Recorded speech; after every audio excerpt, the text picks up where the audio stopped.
हो गया बातचीत। चलो शुरू करते हैं।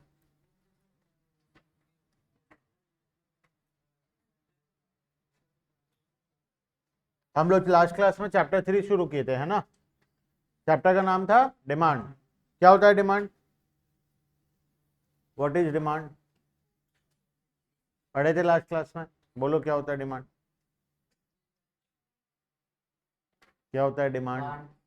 वांट्स को डिमांड बोलते हैं। वेरी गुड, यही पढ़े थे। विलिंगनेस को बोलते हैं डिमांड। डिजायर।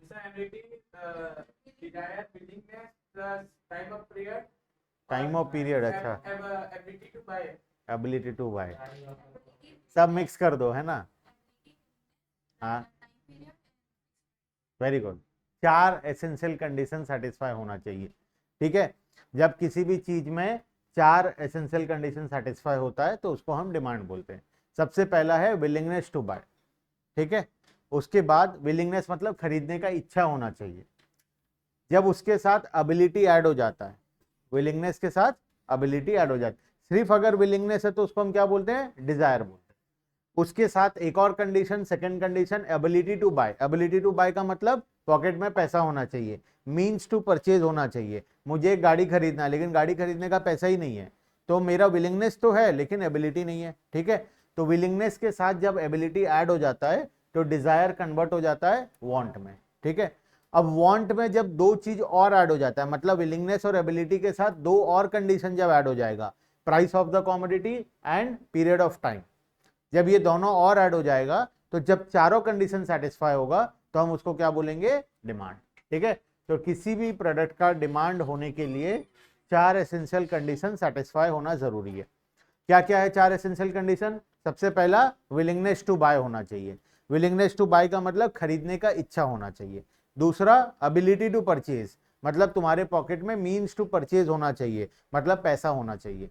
तीसरा, कॉमोडिटी का प्राइस डिसाइडेड होना चाहिए। कॉमोडिटी का प्राइस कब डिसाइड होता है? जब वो अवेलेबल होता है फॉर सेल मार्केट में, है ना, तब उसका प्राइस डिसाइड होता है। तो प्राइस डिसाइडेड होना चाहिए। और चौथा, पीरियड ऑफ टाइम डिसाइडेड होना चाहिए कि तुम कब खरीदना चाहते हो। ठीक है। जब ये चारों चीज डिसाइडेड होता है तो उसको हम क्या बोलते हैं? डिमांड। ठीक है। उसके बाद हम पढ़े थे individual demand and market demand. बताओ क्या होता है इंडिविजुअल डिमांड, क्या होता है मार्केट डिमांड? एक पर्टिकुलर पर्सन के डिमांड को हम इंडिविजुअल डिमांड बोलते हैं, और एक ग्रुप ऑफ पीपल या फिर एक मार्केट में जितने भी लोग हैं उन सभी के डिमांड को ऐड कर दें तो उसको हम क्या बोलते हैं? Market demand. ठीक है। उसके बाद इंडिविजुअल और मार्केट डिमांड के बाद हम पढ़े थे determinants of demand. Determinants of demand का हम दो तीन पॉइंट पढ़े थे। पहला पॉइंट तो पढ़े थे प्राइस ऑफ द कॉमोडिटी। बताओ प्राइस और डिमांड का क्या लेना देना है? इनवर्स रिलेशन होता है। नॉर्मली किसी भी कॉमोडिटी का जब प्राइस इंक्रीज होता है तो उसका डिमांड कम हो जाता है, और जब किसी भी कॉमोडिटी का प्राइस डिक्रीज होता है तो उसका डिमांड इंक्रीज हो जाता है। ठीक है। ये तो नॉर्मल कॉमन सेंस वाला बात है। तो फर्स्ट हो गया हमारा price of the given commodity. Next है हमारा price of the related goods. Related goods क्या होता है? What is related goods? दो एक साथ कंज्यूम करते हैं उसको रिलेटेड गुड्स बोलते हैं, उसको कॉम्प्लीमेंट्री बोलते हैं। What is related goods? Related goods का मतलब जब कोई दो कॉमोडिटी के बीच में कोई रिलेशन होता है। नॉर्मली दो प्रकार का रिलेशनशिप देखा गया है, एक कॉम्प्लीमेंट्री और दूसरा सब्सटीट्यूट। सब्सटीट्यूट कॉमोडिटी मतलब जब एक के बदले में दूसरे को इस्तेमाल करें। पेन पेंसिल एक दूसरे का सब्सटीट्यूट है, टी कॉफी एक दूसरे का सब्सटीट्यूट है। एक के बदले में दूसरा जब इस्तेमाल हो सकता है तो उसको हम सब्सटीट्यूट बोलते हैं। ठीक है। कॉम्प्लीमेंट्री किसको बोलते हैं? जब दोनों कॉमोडिटी एक साथ चाहिए, tea and biscuit, tea and sugar, ठीक है, pen and paper, printer and ink, ये है एक साथ वाला कॉमोडिटी। एक का डिमांड बढ़ेगा तो दूसरे का भी बढ़ेगा। अगर पेन का डिमांड बढ़ेगा तो इंक का डिमांड बढ़ेगा ही बढ़ेगा। अगर प्रिंटर का डिमांड बढ़ेगा तो प्रिंटर में यूज होने वाला पेपर और इंक उसका भी डिमांड बढ़ेगा। गाड़ी and petrol, car and petrol, तो कार का डिमांड बढ़ेगा तो पेट्रोल का डिमांड भी बढ़ेगा। दोनों आपस में क्या है? कॉम्प्लीमेंट्री है। ठीक है। तो कॉम्प्लीमेंट्री और सब्सटीट्यूट दो प्रकार का रिलेशनशिप होता है।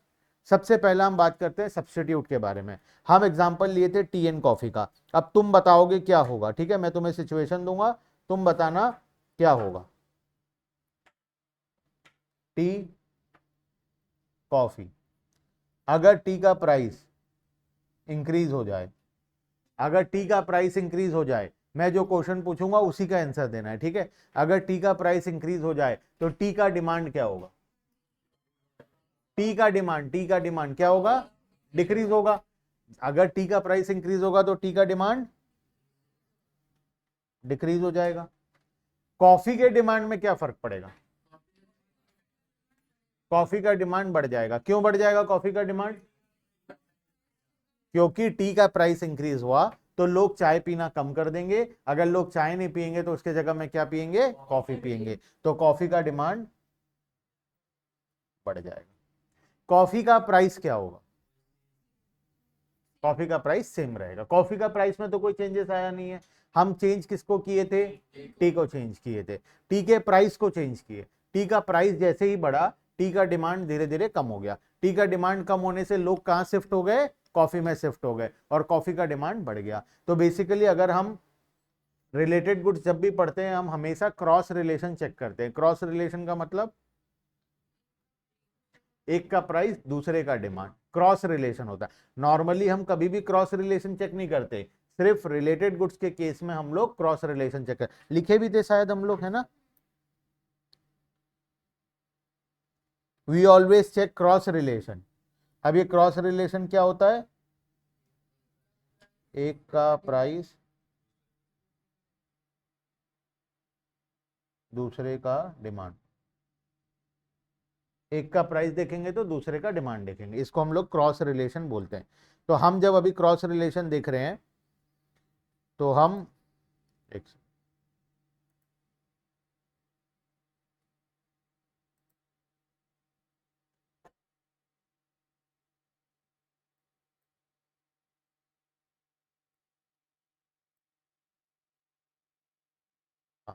हम जब क्रॉस रिलेशन देख रहे हैं अभी, तो टी का प्राइस इंक्रीज हुआ तो डिमांड फॉर कॉफी इंक्रीज हो गया, ठीक है। एक का प्राइस दूसरे का डिमांड, प्राइस किसका देखे? जिसका प्राइस चेंज हुआ था उसी का प्राइस को देखना है। तो प्राइस टी का इंक्रीज हुआ तो डिमांड किसका देखेंगे? कॉफी का, ठीक है। एक और एग्जांपल ले लें।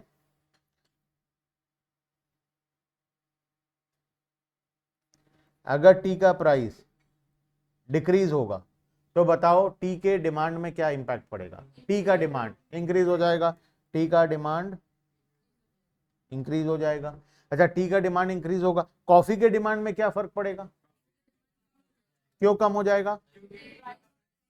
क्योंकि टी का प्राइस कम हो गया तो अब ज्यादा लोग जो पहले कॉफी पीते थे, अब वो लोग कहां शिफ्ट हो जाएंगे? टी में शिफ्ट हो जाएंगे। तो अब लोग जब कॉफी से टी में शिफ्ट हो जाएंगे तो कॉफी का डिमांड रिड्यूस हो जाएगा। फिर अगेन क्रॉस रिलेशन चेक करेंगे। क्रॉस रिलेशन के अकॉर्डिंग एक कम हो रहा है तो दूसरा भी कम हो रहा है। तो देखो, पहला में एक बढ़ रहा है तो दूसरा बढ़ रहा है, तो एक कम हो रहा है तो दूसरा कम हो रहा है। इस प्रकार के रिलेशन को हम क्या बोलते हैं? Direct relation. डायरेक्ट रिलेशन या फिर पॉजिटिव रिलेशन। डायरेक्ट का एक और नाम है पॉजिटिव रिलेशन। या तो डायरेक्ट बोलो या तो पॉजिटिव बोलो, ठीक है। या तो दोनों बढ़ रहा है या तो दोनों कम हो रहा है। रिलेटेड गुड्स के केस में हमेशा क्या देखना? Cross relation. क्रॉस रिलेशन में या तो देखो दोनों इंक्रीज हो रहा है या तो दोनों डिक्रीज हो रहा है, ठीक है। तो इस प्रकार के रिलेशनशिप को हम डायरेक्ट रिलेशन या फिर पॉजिटिव रिलेशन बोलते हैं, ठीक है। तो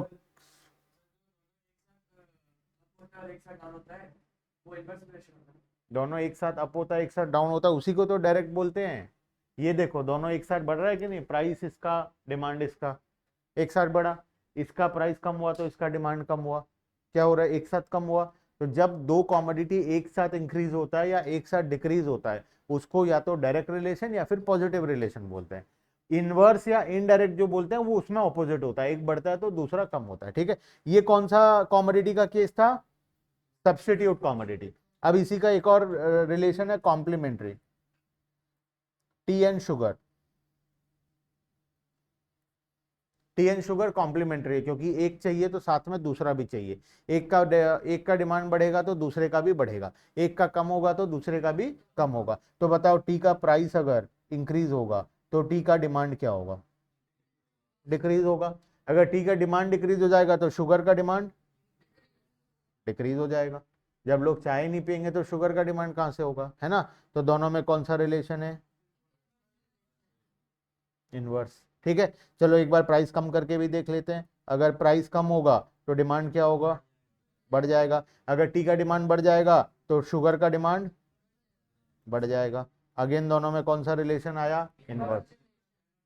हाँ कर दो, फैन ऑफ कर दो पीछे का। हाँ बस वही वाला, ठीक है, क्लियर है। तो दोनों में क्या आ गया, इनवर्स रिलेशन आ गया, ठीक है। तो सब्स्टिट्यूट गुड्स के केस में डायरेक्ट रिलेशन होता है, कॉम्प्लीमेंट्री के केस में इनवर्स रिलेशन होता है, ठीक है। चले आगे, ये हम पिछले क्लास में पढ़े थे, है ना। ये थोड़ा सा, एक सेकंड,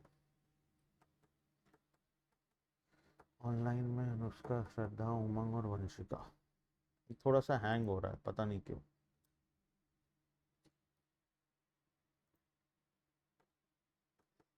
अच्छा, तीसरा पॉइंट क्या पढ़े थे हम, income of the consumer. Income का और डिमांड का क्या लेना देना है, इनकम अगर बढ़ेगा तो डिमांड बढ़ता है नॉर्मली, लेकिन इसमें हम दो प्रकार का कॉमोडिटी पढ़े थे, एक नॉर्मल गुड्स और दूसरा इन्फीरियर गुड्स। नॉर्मल गुड्स मतलब जो नॉर्मली हम लोग यूज करते हैं, इन्फीरियर गुड्स का मतलब होता है पुअर क्वालिटी ऑफ गुड्स, ठीक है। तो बताओ, अगर मेरा इनकम बढ़ेगा तो मैं नॉर्मल गुड्स ज्यादा खरीदूंगा या कम खरीदूंगा, ज्यादा खरीदूंगा, लेकिन पुअर क्वालिटी ऑफ गुड्स कम खरीदूंगा। अगर मेरा इनकम बढ़ गया, अगर मेरा इनकम इंक्रीज हो गया, इनकम इंक्रीज हो गया बोल रहा हूँ, इनकम अगर मेरा इंक्रीज हो गया तो मैं नॉर्मल गुड्स को कम खरीद कर, नॉर्मल गुड्स को ज्यादा खरीदूंगा और पुअर क्वालिटी ऑफ गुड्स को कम खरीदूंगा। तो पुअर क्वालिटी ऑफ गुड्स का डिमांड कम हो जाएगा, नॉर्मल गुड्स का डिमांड इंक्रीज हो जाएगा। मेरा इनकम अगर कम हो गया तो नॉर्मल गुड्स कम खरीदूंगा और इंफीरियर गुड्स ज्यादा खरीदूंगा, ठीक है। तो बताओ, नॉर्मल गुड्स के केस में इनकम का और डिमांड का क्या रिलेशन होता है, इनकम बढ़ता है तो डिमांड बढ़ता है, इनकम कम होता है तो डिमांड कम होता है, in case of normal goods. In case of inferior goods inverse relation होता है, अगर इनकम बढ़ता है तो इंफीरियर गुड्स का डिमांड कम हो जाता है, अगर इनकम कम होता है तो इंफीरियर गुड्स का डिमांड इंक्रीज हो जाता है, ठीक है, क्लियर है। चलो, तो यहां तक हम शायद पढ़े थे लास्ट क्लास में, है ना।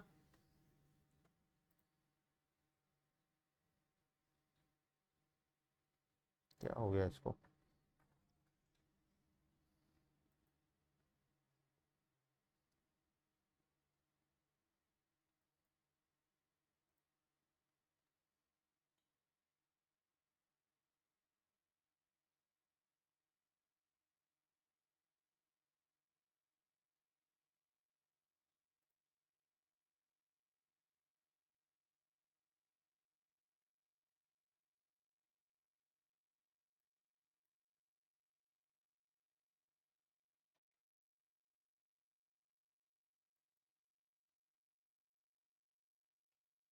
चलो पॉइंट नंबर 3 होगा, पॉइंट नंबर 4 में आते हैं। अब आसान आसान पॉइंट है।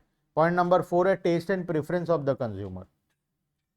अगर कोई कॉमोडिटी ट्रेंड में है, मतलब अभी मार्केट में सब उसको यूज कर रहे हैं, अभी लेटेस्ट में चल रहा है, लोगों के टेस्ट एंड प्रेफरेंस के अकॉर्डिंग वो अभी लेटेस्ट ट्रेंड में चल रहा है, तो बताओ उसका डिमांड क्या होगा, बढ़ेगा। अभी अगर कोई चीज ट्रेंड में है, लोग उसको पसंद कर रहे हैं, लोगों के टेस्ट एंड प्रेफरेंस के अकॉर्डिंग है, तो उसका डिमांड इंक्रीज होगा।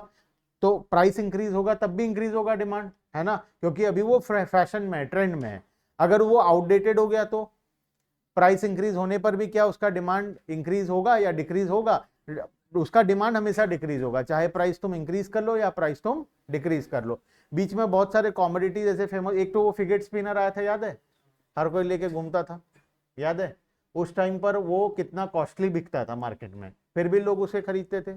प्राइस इंक्रीज हो रहा था फिर भी उसका डिमांड इंक्रीज हो रहा था। अभी कोई खरीदेगा उसको, क्योंकि अब वो आउट ऑफ फैशन हो चुका है। अब चाहे तुम उसको 1/10 ऑफ प्राइस में भी दो, 90% डिस्काउंट में भी बेचो, तब भी उसके लिए कोई खरीदार नहीं है, ठीक है। तो नॉर्मली कोई भी कॉमोडिटी अगर टेस्ट एंड प्रेफरेंस के अकॉर्डिंग है, मार्केट के ट्रेंड के अकॉर्डिंग है, तो उसका डिमांड हमेशा इंक्रीज ही होता है, इरेस्पेक्टिव ऑफ द प्राइस। लेकिन अगर कोई आउटडेटेड हो गया है, कोई कॉमोडिटी जो अभी ट्रेंड में नहीं है, फैशन में नहीं है, उस कॉमोडिटी का डिमांड हमेशा डिक्रीज ही होता है, चाहे irrespective of the price, price चाहे कम हो या इंक्रीज हो, उसका डिमांड हमेशा क्या होगा, कम होगा। क्लियर है बात। तो अगर टेस्ट एंड प्रेफरेंस के अकॉर्डिंग है तो डिमांड इंक्रीज होगा, अगर टेस्ट एंड प्रेफरेंस ट्रेंड के अकॉर्डिंग नहीं है तो डिमांड डिक्रीज होगा, ठीक है। Taste and preference of the consumer play directly may directly influence the demand for a commodity. They include changes in fashion, custom, habit, etc. If the commodity is in fashion, अगर एक commodity अभी fashion में है या preferred by the consumer, then demand for such commodity rises. और अगर एक outdated हो गया है, फैशन में नहीं है, no taste and preference, consumer उस कॉमोडिटी को पसंद नहीं कर रहे हैं, तो चाहे तुम प्राइस कुछ भी कर लो, उसका डिमांड डिक्रीज ही होगा। क्लियर है बात? Point number 5, expectation of change in price in future. Future में प्राइस चेंज होने का एक्सपेक्टेशन है। आज प्राइस नहीं चेंज हुआ है, आज प्राइस उतना का उतना ही है, लेकिन फ्यूचर में लग रहा है कि प्राइस इंक्रीज या डिक्रीज होगा। सोचो, आज गोल्ड का प्राइस है 95,000 रुपीज, ठीक है, पर 10 ग्राम। अगर हमें पता चल जाए आने वाले 7 दिन में गोल्ड का प्राइस 1.5 लाख रुपए होने वाला है, 1,50,000 रुपीज, तो तुम आज क्या करोगे? खरीद लोगे ऑब्वियसली। अगर एक रैशनल कंज्यूमर हो तो क्या करोगे? आज गोल्ड खरीद लोगे, प्रोवाइडेड पैसा है सबके पास, ठीक है, तो आज तुम गोल्ड को खरीद लोगे। क्या आज प्राइस चेंज हुआ था? नहीं, आज तो वही 95,000 का 95,000 है। तुम्हें ऐसा लग रहा है कि 7 दिन बाद इसका प्राइस इंक्रीज होगा, अभी तक प्राइस इंक्रीज हुआ नहीं है, तुम्हें ऐसा लग रहा है कि फ्यूचर में प्राइस चेंज होगा, प्राइस इंक्रीज होगा, तो आज डिमांड इंक्रीज हो गया।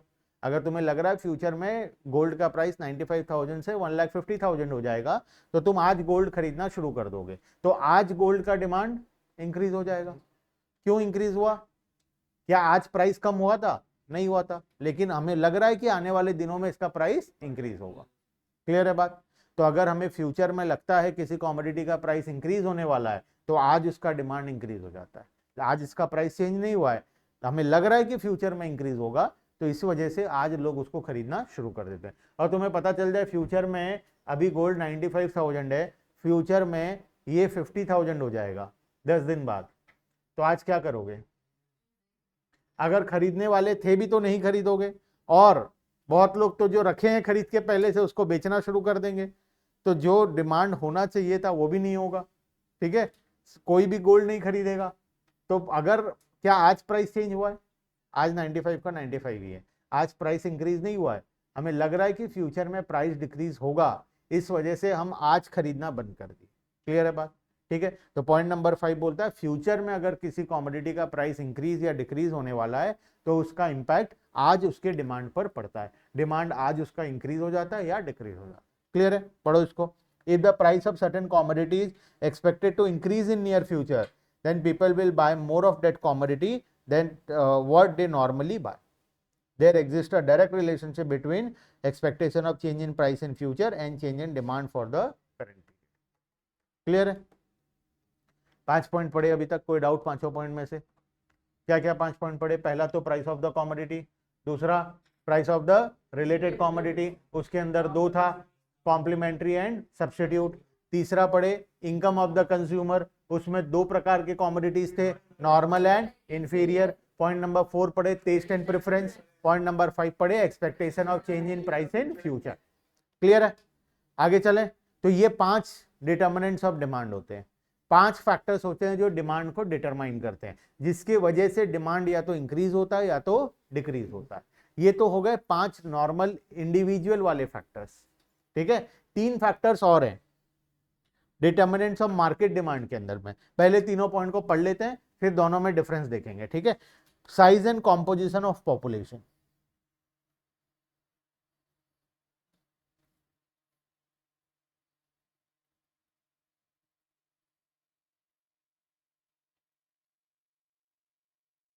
City A city B. City A का पॉपुलेशन है 1 लाख पीपल, सिटी बी का पॉपुलेशन है 20 लाख पीपल, ठीक है। ए का पॉपुलेशन है 1 लाख, बी का पॉपुलेशन है 20 लाख। ए में जो 1 लाख है उसमें 0 to 10 ईयर्स वाले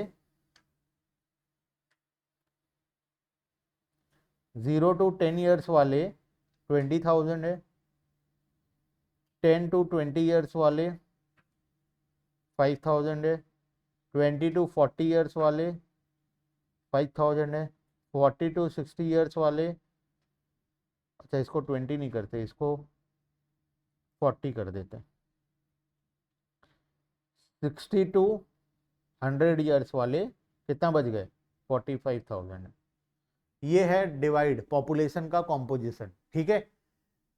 अप टू 10 ईयर्स वाले 40,000 बच्चे हैं, 10 साल से 20 साल में 5,000 है, 20 से 40 में 5,000 है, 40 से 60 में 5,000 है, 60 से ऊपर में 45,000 है। ठीक है। सिटी बी 20 लाख का पॉपुलेशन है, 0 to 10 1 लाख है। 10 to 60 पूरा लिख देता हूं, ठीक है, नहीं तो 10 to 40 लिख देता हूं। 10 to 40 है 15 लाख, और अबव 40 है 4 लाख। समझ में आया? अब मुझे बताओ, as per population of the city कौन से सिटी में ज्यादा गुड्स एंड सर्विसेज का डिमांड होगा? बी, क्योंकि उसका पॉपुलेशन ए के मुकाबले ज्यादा है। तो जिस एरिया में पॉपुलेशन ज्यादा होता है वहां पर डिमांड ज्यादा होता है, जहां पर पॉपुलेशन कम होता है वहां पर डिमांड कम होता है। ये तो हो गया size of the population. Next आता है कॉम्पोजिशन ऑफ पॉपुलेशन। कॉम्पोजिशन का मतलब होता है कितने मेल हैं, कितने फीमेल हैं, कितने बच्चे हैं, कितने मिड एज वाले हैं, यंगस्टर्स हैं, और कितने बूढ़े हैं। तो इसको बोलते हैं कॉम्पोजिशन ऑफ पॉपुलेशन। ठीक है। तो कॉम्पोजिशन ऑफ पॉपुलेशन के अकॉर्डिंग भी डिमांड डिपेंड करता है। मुझे बताओ सिटी ए में कौन से कॉमोडिटी का डिमांड ज्यादा होगा? सिटी ए में कौन से कॉमोडिटी का डिमांड ज्यादा होगा? वो कॉमोडिटीज जो 10 साल से कम उम्र के बच्चे यूज करते हैं, और वो कॉमोडिटीज जो 60 साल से ऊपर के बूढ़े यूज करते हैं। व्हील चेयर, चलने वाला डंडी, ठीक है, स्पेक्टेकल्स, स्पेक्टेकल्स पहनते हैं, स्पेक्टेकल्स हो गया। मेडिसिन, टॉय, हाँ अप टू 10 ईयर्स में टॉय। ठीक है, अप टू 10 ईयर्स में बच्चों का जो टॉयज होता है, या बच्चों के खेलने वाला जो खिलौना होता है, या चिल्ड्रंस का जो भी सामान आता है उसका डिमांड होगा। क्या बाइक का डिमांड होगा यहाँ पर? क्या बाइक, स्कूटी, ये सब का डिमांड ज्यादा होगा? नहीं, अप टू 10 ईयर्स वाले चलाते नहीं है, 60 से ऊपर वाले चला पाएंगे नहीं, तो डिमांड होगा नहीं, है ना। तो नॉर्मली कॉम्पोजिशन ऑफ पॉपुलेशन से भी डिपेंड करता है कि डिमांड कौन से कॉमोडिटी का कितना होगा कौन से एरिया में। ठीक है। कभी भी कोई बिजनेस करोगे तो उससे पहले तुम्हें चेक करना पड़ेगा कि तुम जिस एरिया में बिजनेस कर रहे हो वहां का पॉपुलेशन क्या है। उसके बाद उस एरिया में कॉम्पोजिशन ऑफ पॉपुलेशन क्या है। तुम अगर एक मेडिसिन स्टोर खोलना चाहते हो, कहां पे खोलोगे? कहीं भी खोल दोगे? बरगढ़ में कहीं भी खोल दोगे? नहीं, हॉस्पिटल के आसपास खोलोगे। क्यों? क्योंकि उस एरिया में जो जिनको मेडिसिन चाहिए उनका कॉम्पोजिशन ज्यादा है। उस एरिया में ज्यादा लोग आते हैं जिनको मेडिसिन का रिक्वायरमेंट होता है। बुक कॉपी का दुकान खोलना है, कहां खोलोगे? स्कूल, कोचिंग इंस्टीट्यूट के आसपास खोलोगे, क्योंकि उस एरिया में उस टाइप के कस्टमर्स ज्यादा आते हैं। बात समझ में आया? तो कॉम्पोजिशन ऑफ पॉपुलेशन डिपेंड करता है कि तुम्हारा पर्टिकुलर एरिया में कौन से कॉमोडिटी का डिमांड ज्यादा। सिटी बी में कौन सा चीज का डिमांड ज्यादा होगा? बाइक, स्कूटी, जो यंगस्टर यूज करते हैं, कार, बाइक, स्कूटी, जो भी चीज यूज करते हैं, ये सब होगा सिटी बी में, उसका डिमांड ज्यादा होगा। पेट्रोल डीजल सब गाड़ी होगा तो पेट्रोल डीजल होगा ही ऑब्वियसली। ठीक है। तो ये तरीके से हमारा साइज एंड कॉम्पोजिशन डिपेंड करता है कि किसी एरिया में किस कॉमोडिटी का डिमांड होगा और कितना डिमांड होगा। पॉपुलेशन ज्यादा है तो ज्यादा डिमांड होगा, पॉपुलेशन कम है तो कम डिमांड। क्लियर है बात? ठीक है। नेक्स्ट,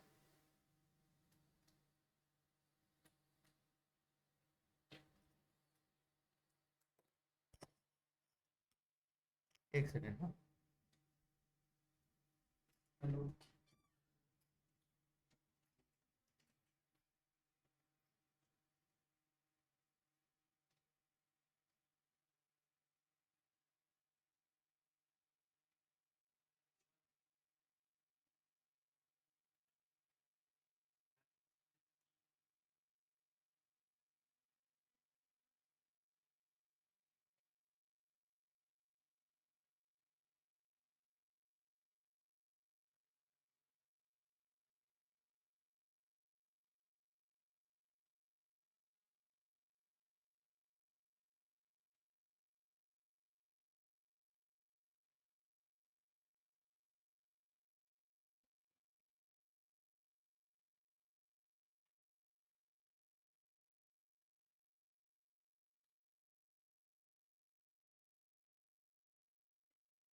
तो फर्स्ट पॉइंट तो हो गया हमारा size and composition of population, ठीक है। Next second point, season and weather. जिस कॉमोडिटी का सीजन या वेदर होता है उसका डिमांड ज्यादा होता है। रेनी सीजन में रेनकोट, अम्ब्रेला, ये सब का डिमांड होगा। समर सीजन में आइसक्रीम, एसी, फ्रिज डिमांड ज्यादा होगा। विंटर्स में,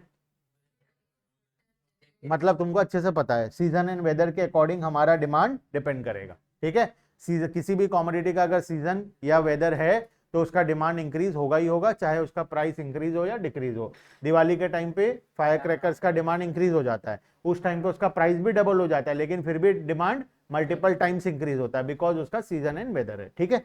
लास्ट, डिस्ट्रीब्यूशन ऑफ इनकम। ये एक इंपॉर्टेंट पॉइंट है, ध्यान से समझना।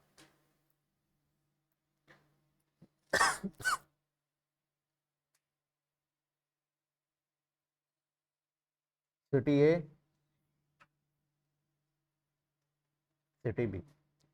ए और बी दो सिटी है, ठीक है। ए में 4 लोग रहते हैं, बी में भी 4 लोग रहते हैं, ठीक है।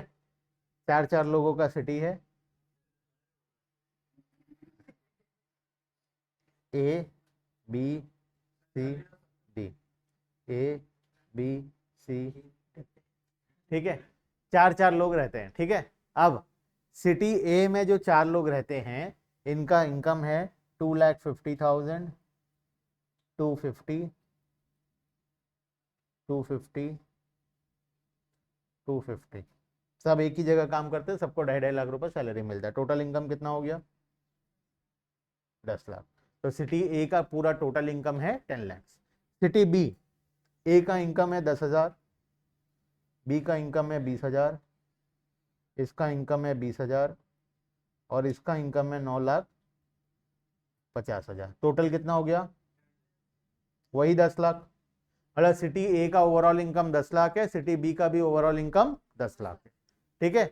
ए में 4 लोग सब कोई इक्वल इनकम कमाते हैं, मतलब इसमें डिस्ट्रीब्यूशन ऑफ इनकम इक्वली है, इक्वली इनकम डिस्ट्रीब्यूटेड है सभी के बीच में। और यहाँ पर अनइक्वली डिस्ट्रीब्यूटेड है, कोई इंसान के पास बिल्कुल भी इनकम नहीं है तो किसी के पास एक्सट्रीमली ज्यादा इनकम है, ठीक है। तो दो सिचुएशन है, सिटी ए और बी। अब मुझे बताओ, अगर मैं एक शॉप खोलता हूं यहां पर और यहां पर, दोनों में एक एक शॉप खोलता हूं, स्कूटी बेचूंगा, 50,000 रुपए का स्कूटी है, ठीक है। सिटी ए में कितना यूनिट बिकेगा और बी में कितना बिकेगा? ए में मेरे टोटल कितना बिकेगा छोड़ो, ए में कितने कस्टमर है? 4 कस्टमर है जो मेरे स्कूटी को अफोर्ड कर सकते हैं, खरीद सकते हैं। तो यहां पर डिमांड कितना हो सकता है? 4 यूनिट्स का डिमांड हो सकता है यहाँ पर। और सिटी बी में कितना डिमांड हो सकता है? एक ही कस्टमर है और डिमांड कितना हो सकता है? टोटल इनकम तो दोनों में सेम था, फिर भी ऐसा क्यों हुआ? एक जगह में इक्वली इनकम डिस्ट्रीब्यूटेड है और एक जगह में अनइक्वली डिस्ट्रीब्यूटेड। टोटल इनकम से कोई मतलब नहीं है, टोटल इनकम चाहे कितना भी हो, इनकम अगर इक्वली डिस्ट्रीब्यूटेड होगा तो हर कोई गुड्स एंड सर्विसेज को अफोर्ड कर पाएगा। अगर हम सब इक्वली पैसा कमाएंगे, इकोनॉमी में रिच क्लास और पुअर क्लास नहीं होगा, हर कोई मिडिल क्लास होगा, तो हर कोई कॉमोडिटीज को अफोर्ड कर पाएगा। जब हर कोई कॉमोडिटीज को अफोर्ड कर पाएगा तो गुड्स एंड सर्विसेज का डिमांड इंक्रीज होगा। और जैसे किसी सोसाइटी में अगर पुअर लोग बहुत ज्यादा हैं और रिच लोग बहुत ज्यादा है, बीच में कोई भी नहीं है, या तो पूरा पुअर है या तो पूरा रिच है, तो उस सोसाइटी में क्या होता है? गुड्स एंड सर्विसेज का डिमांड बहुत कम होता है, ठीक है। तो डिस्ट्रीब्यूशन ऑफ इनकम,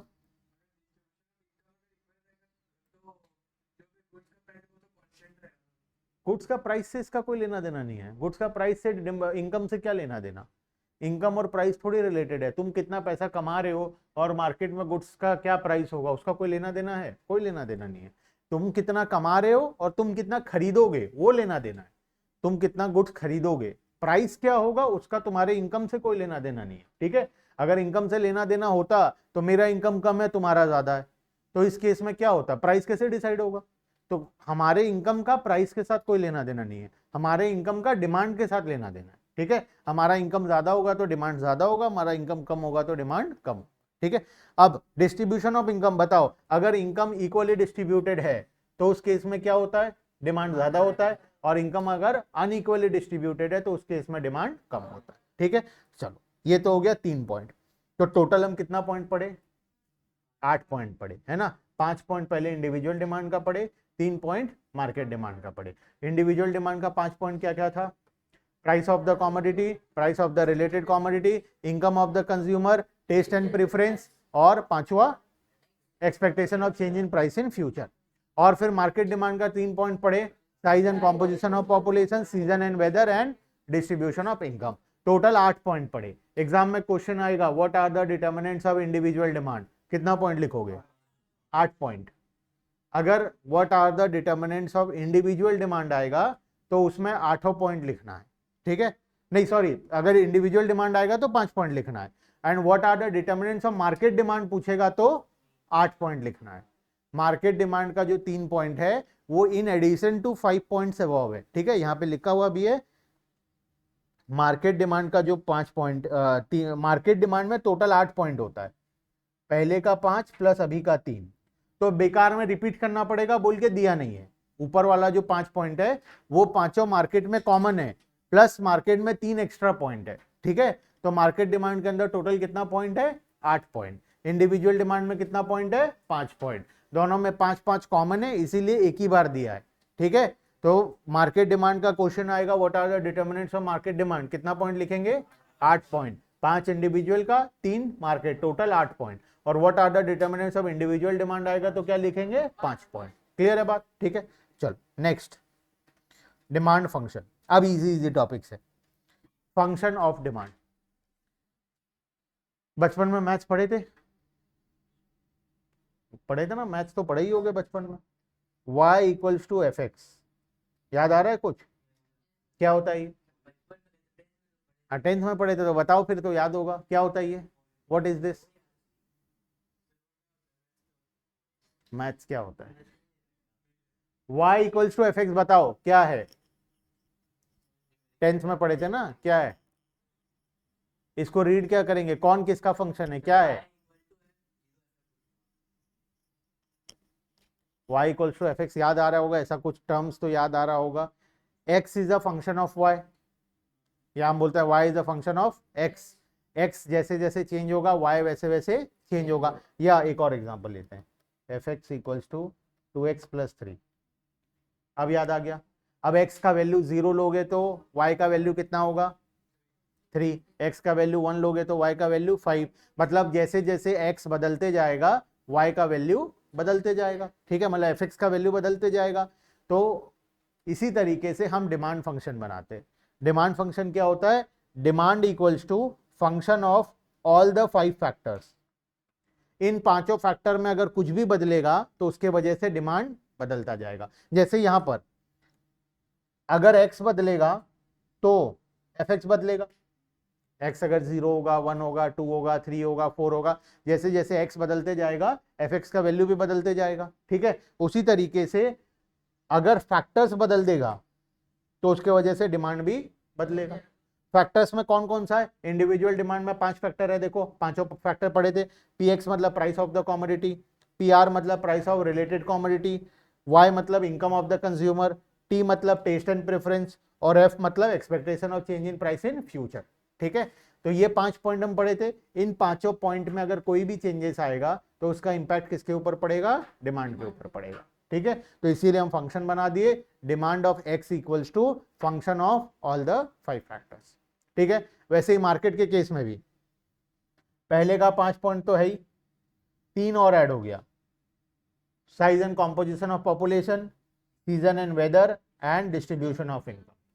अगर इन 8 पॉइंट में कोई भी चेंजेस आएगा उसका इंपैक्ट किसके ऊपर पड़ेगा? डिमांड के ऊपर पड़ेगा।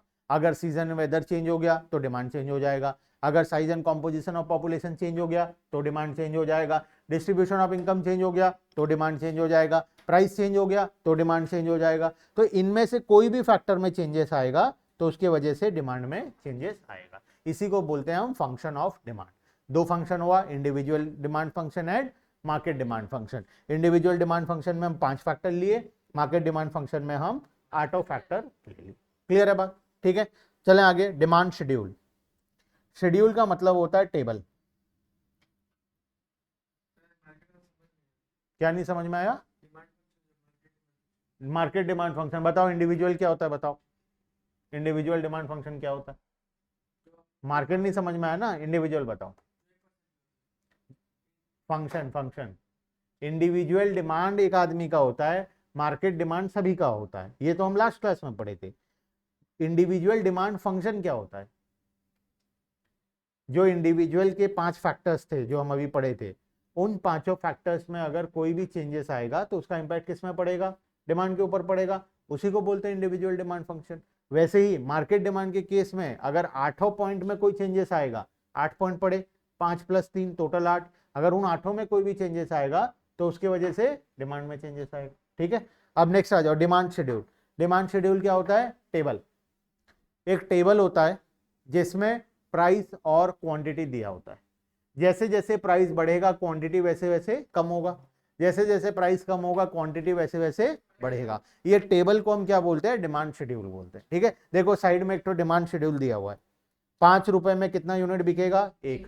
4 रुपए में 2 यूनिट, 3 रुपए प्राइस हो गया तो 3 यूनिट, 2 रुपए प्राइस हो गया तो 4 यूनिट, 1 रुपए प्राइस हो गया तो 5। इस टेबल को हम क्या बोलते हैं? Demand schedule.